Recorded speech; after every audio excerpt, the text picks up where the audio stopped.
Welcome to Growth Formula. Success is not a coincidence. Success is a formula. Join our transformation journey and subscribe now. In the profound silence of the human skull, there is a secret machinery at work, a biological software that dictates every risk you take, every boundary you set, and every dream you allow yourself to chase. We often look at the giants of our era, the tech visionaries who reshape civilizations, the athletes who defy the laws of physics, and the leaders who moved nations, and we ask ourselves, what is their secret? We look for answers in their genetic code, their IQ scores, or the luck of their birth. But according to the legendary research of Dr. Carol S. Dweck, the answer is far more subtle and infinitely more dangerous. It is your mindset.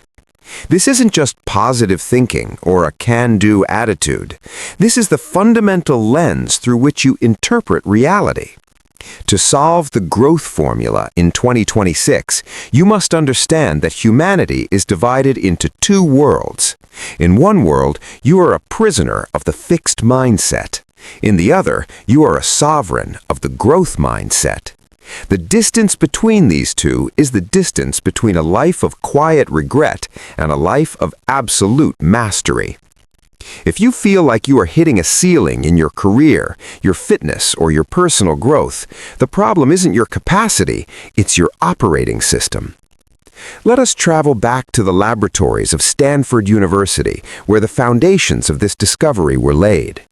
Dr. Dweck conducted a series of experiments that would change the world of psychology forever.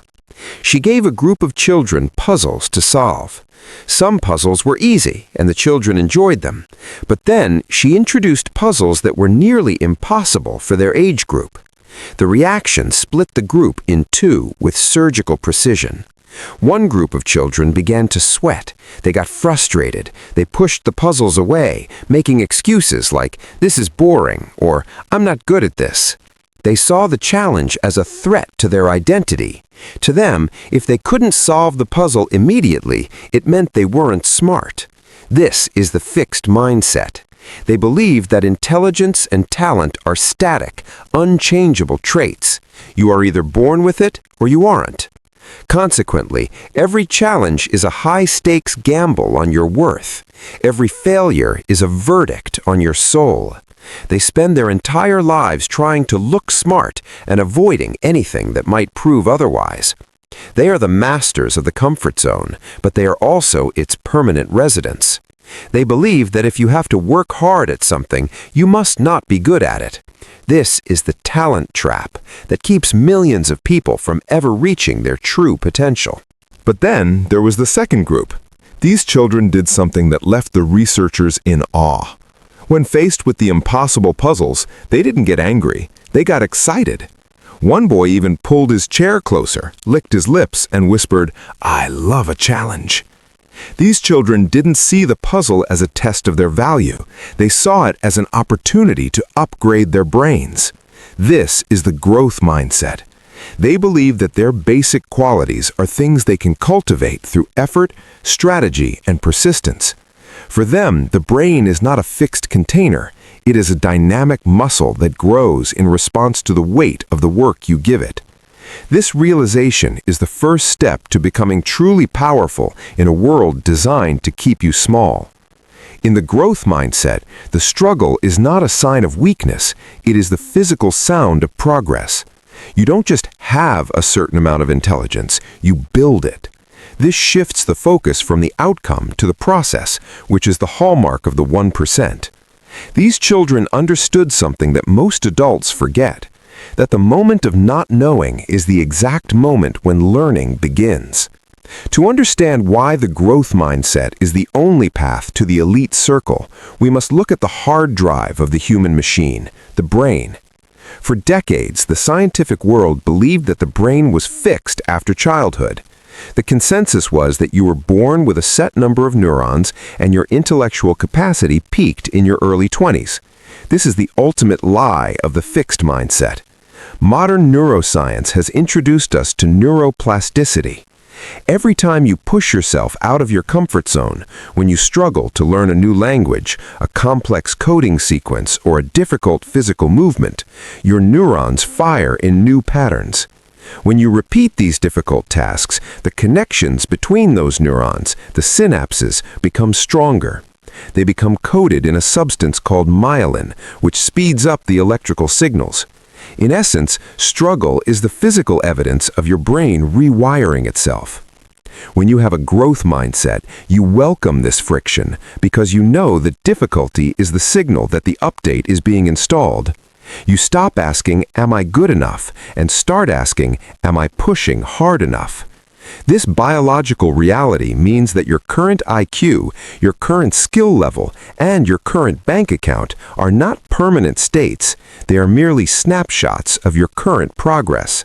Now let's deconstruct the most dangerous myth in the modern world, the myth of the natural.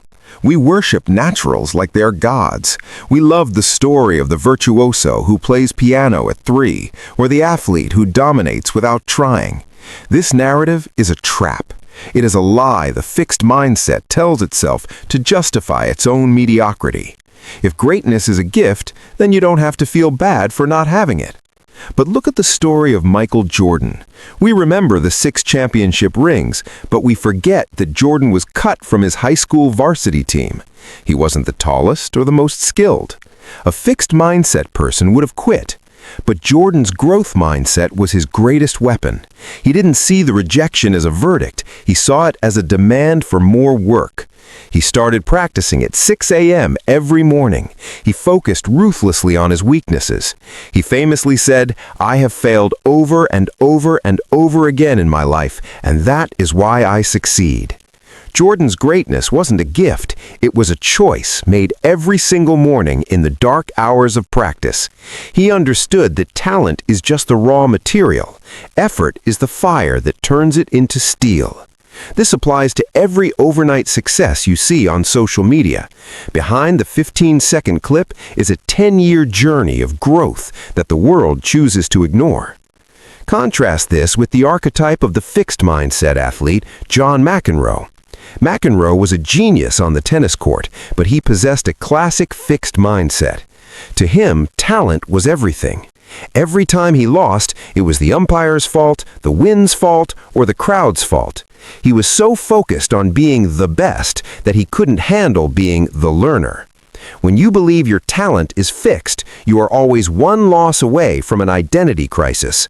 When you are unnatural, you spend your energy defending your image rather than expanding your skills. But when you are a learner, a loss is just a tuition payment for your future success. The growth formula demands that you kill the natural inside you and embrace the workhorse. This applies to every field, from the arts to the stock market. The moment you believe you have arrived is the moment you stop moving. The elite stay at the top because they never stop acting like they are at the bottom, hungry for the next level of competence. They don't just do their work, they study their work, constantly seeking the 1% improvement that will keep them ahead of the curve. This psychological divide extends into the glass towers of corporate power. Dweck identifies what she calls the CEO disease. This happens when a leader becomes so obsessed with their own brilliance that they stop listening to reality. These leaders surround themselves with yes men who validate their every move. Because they believe their reputation is based on being a genius, they cannot admit when they are wrong. They view their subordinates as tools for validation rather than partners in growth. Think of the collapse of Enron, a culture built on the talent myth, where being the smartest guy in the room was the only thing that mattered. When everyone is trying to prove they are a genius, no one is actually learning. This is a culture of arrogance that leads to extinction. They hire based on pedigree, but fire based on performance, never realizing that performance is a variable, not a constant. In a fixed mindset company, people hide their mistakes, which means the company can never fix its flaws. They are so busy appearing successful that they forget how to actually be successful. Compare this to the learning leaders like Satya Nadella at Microsoft. When Nadella took over, Microsoft was a company of know-it-alls. He famously shifted the culture to learn-it-alls. He made it safe for employees to say, "I don't know, but I'll find out." This shift from a culture of genius to a culture of growth saved the company and drove its valuation to historic heights. In the 2026 economy, where AI is displacing fixed knowledge every 6 months, your only competitive advantage is your rate of learning. If you have the CEO disease, you are already dead in the water. The growth formula is not about having the answers, it's about having the most resilient questions. It's about building a team that is obsessed with the process of improvement rather than the ego of being right. Success in business is no longer about who is the smartest, but who can unlearn and relearn the fastest. This requires a level of humility that the fixed mindset simply cannot achieve. The most intimate battlefield for the mindset is within our relationships. In the fixed mindset, people believe in the myth of the perfect soulmate.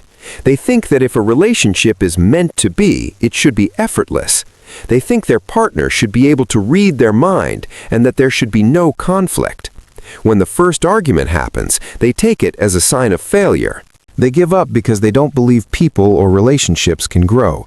They view their partner's personality as a fixed set of traits that will never change. This leads to a life of resentment and settling. The growth mindset, however, views a relationship as a living organism that requires constant cultivation. They don't look for a ready-made partner. They look for someone they can grow with. They see conflict as a tool for communication and deepening the bond. They understand that love isn't a feeling you fall into, it's an action you choose to perform every day. They believe that both people can change, adapt, and become better versions of themselves through the friction of shared life. They don't look for a mirror, they look for a partner who will challenge them to expand.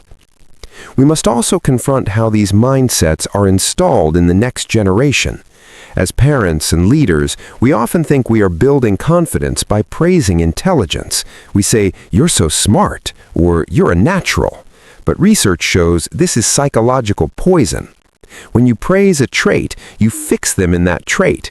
They become afraid of any task that might prove they aren't smart or natural. They become risk-averse. They start to lie about their grades or their failures to protect the label you gave them. To preserve the image, they sacrifice the growth. The elite, however, praise the process. They don't praise the A, they praise the 10 hours of focused study. They don't praise the win, they praise the strategy and the resilience. By praising the process, you give the individual a variable they can control. You teach them that success is a product of their actions, not their identity. By focusing on the process, we create individuals who are resilient in the face of failure. We give them a tool that is more valuable than any inheritance, the belief that they are the architects of their own ability. The most powerful weapon in the growth mindset is a single word, yet. When you say, "I'm not good at this," you have reached a dead end. But when you say, "I'm not good at this, yet," you have opened a door. This word is the bridge between where you are and where you want to be. It acknowledges that your current state is temporary and your future state is a matter of work. This is the cornerstone of neuroplasticity. To change your mindset, you must first listen to the fixed mindset voice in your head. When it tells you to play it safe, recognize it for what it is, a defensive mechanism of the ego. Then talk back to it with the voice of growth. Finally, take action. Choose the harder task. Ask for the feedback. Lean into the friction. The shift is not a one-time event. It is a daily practice. It is the constant choice to be a learner rather than a knower. In the world of 2026, those who can pivot, adapt, and learn will inherit the earth, while those who are fixed in their ways will find themselves perfectly equipped for a world that no longer exists. The world of 2026 is moving faster than ever. The old rules of knowing are being replaced by the new rules of learning. Your potential is not a fixed point on a map. It is a horizon that expands as you walk toward it. Stop trying to prove your worth and start building it. The elite don't wait for permission to be great. They grow into their greatness. Stay hungry. Stay resilient. Embrace the struggle. Join the elite. Solve the growth formula. The final realization is that the journey of growth is never finished. You will have moments where the fixed mindset tries to regain control. You will have days where you feel not enough. But now you have the map. You have the tools. You know that the brain is a garden that requires daily weeding and daily planting. The sovereign mind is not one that never fails, but one that never stops learning from its failure. The future belongs to the learners. Your move. The formula is waiting. As you step out into the world today, remember that every challenge you face is a fork in the road. One path leads to the comfort of the fixed mindset, where you are safe but stagnant. The other path leads to the friction of the growth mindset, where you are vulnerable but evolving. The elite choose the friction every single time.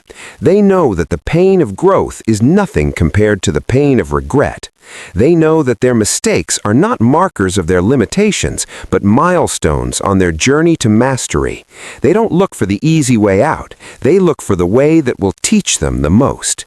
This is the mindset of the 1%. This is the architecture of success. Whether you are building a business, a relationship, or a life, the foundation remains the same. You are the project. You are the architect, and the growth never ends. The masterclass of your life is now in session. The only question is, are you ready to learn? Are you ready to solve the formula? The world is watching, but more importantly, your future self is waiting for you to decide.